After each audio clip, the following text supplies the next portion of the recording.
નમસ્કાર, આપ જોઈ રહ્યા છો નેશન પ્લસ ન્યૂઝ. હું છું આપની સાથે હેતલ ભગત. પશ્ચિમ બંગાળના સંદેશ ખલીમાં તૃણમૂલ કોંગ્રેસના નેતા શાહજહાં શેખની આખરે 55 દિવસ બાદ ધરપકડ કરાઈ હતી.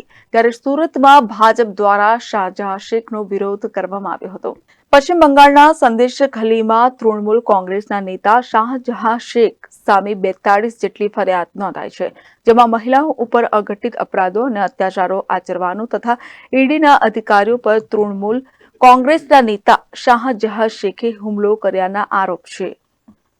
ત્યારે પશ્ચિમ બંગાળ પોલીસે 55 દિવસ બાદ તૃણમૂલ કોંગ્રેસના નેતા શાહજહાં શેખની ધરપકડ કરી છે અને અદાલતમાંથી 10 દિવસના રિમાન્ડ મેળવ્યા છે. ત્યારે સુરતના નાનપુરામાં ભાજપ દ્વારા વિરોધ પ્રદર્શનના કાર્યક્રમનું આયોજન કરાયું હતું. ભાજપ દ્વારા મમતા બેનર્જી હાય હાયના નારા લગાવવામાં આવ્યા હતા.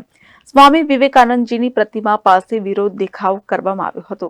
પશ્ચિમ બંગાળમાં બાંગ્લાદેશી સરહદે આવેલા સંદેશ ખાલી નામના સ્થાન ઉપર તૃણમૂલ કોંગ્રેસના એક આગેવાનની જે કંઈ કરતૂતો 2 મહિના પહેલા બહાર આવી છે, એમાં મહિલાઓ ઉપર અત્યાચાર, યૌન શોષણ, જમીનો પડાવી લેવી, ગુંડાગીરી કરવી, આવા અસંખ્ય ગુનાઓ એની સામે નોંધાયા છે. અને એ ત્યાંની શાસક મમતાજીની પાર્ટી તૃણમૂલ કોંગ્રેસનો જે આગેવાન હતો અને તેના દ્વારા આ કરતૂતો કરવામાં આવી.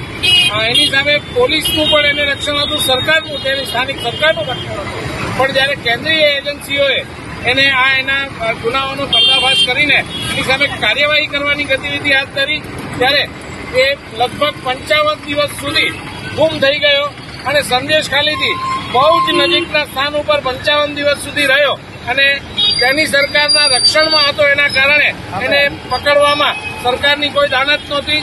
એને છુપાવવા માટેનું એને જે કંઈ ષડયંત્ર કર્યું હતું એ અંતર્ગત 55 દિવસ સુધી એની ધરપકડ ન કરી શકાય. જ્યારે કેન્દ્રીય એજન્સીઓનો સકંજો એનાથી નજીક ગયો ત્યારે કેન્દ્રીય એજન્સીના સકંજામાં ન આવે એટલા માટે તેની સ્થાનિક મમતાજીના કંટ્રોલ નીચેની જે પોલીસ છે એ પોલીસે એને સરેન્ડર કરવાનું નાટક કર્યું અને ઝાટથી જાણે કોઈ વિગત આવતો હોય એમણે પોલીસ સ્ટેશનમાં એન્ટ્રી કરી અને તાત્કાલિક પોલીસ સ્ટેશનમાં પગ મૂકે તે પહેલા હાઈકોર્ટમાં પણ એના વકીલો છે જામીન માટે પહોંચી ગયા.